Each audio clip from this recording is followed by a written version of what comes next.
In today's fast-changing and highly competitive pharmaceutical industry marketplace, global pharmaceutical companies can look towards emerging markets to sustain growth and find new market share.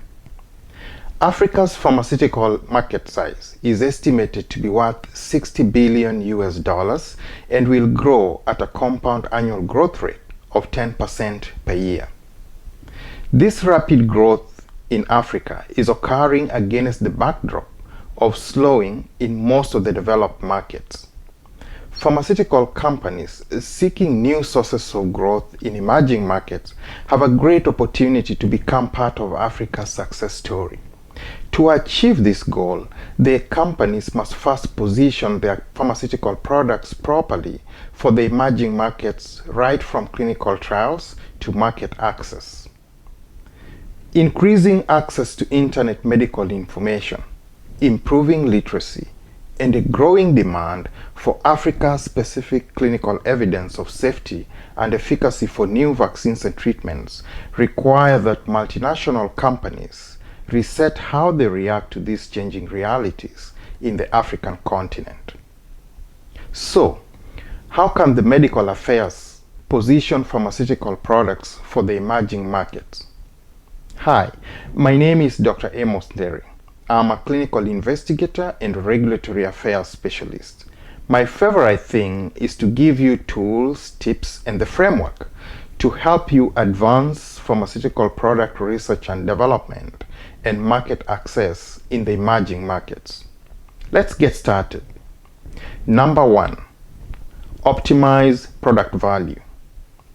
Global pharmaceutical companies seeking to grow in Africa should focus on optimizing value across the entire product life cycle and effectively communicate the product value to Africa health stakeholders, including regulatory authorities, healthcare workers, payers, patients, and their caregivers. And most importantly, the value must be communicated to the stakeholders in the appropriate languages and cultural contexts.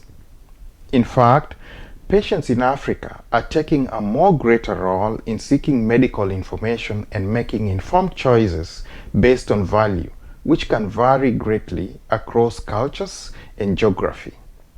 Number 2, generate Africa-specific clinical evidence of benefit. There's a growing demand now for Africa-specific clinical trial data regarding product safety and effectiveness. As a result, new clinical pipelines should be designed and developed with Africa in mind. Global pharmaceutical companies must be intentional in conducting more clinical trials in the African population to be able to demonstrate Africa-specific evidence of benefit and safety for the products they plan to market in the African continent, both in the immediate and long term. Number 3, develop local teams and partnerships.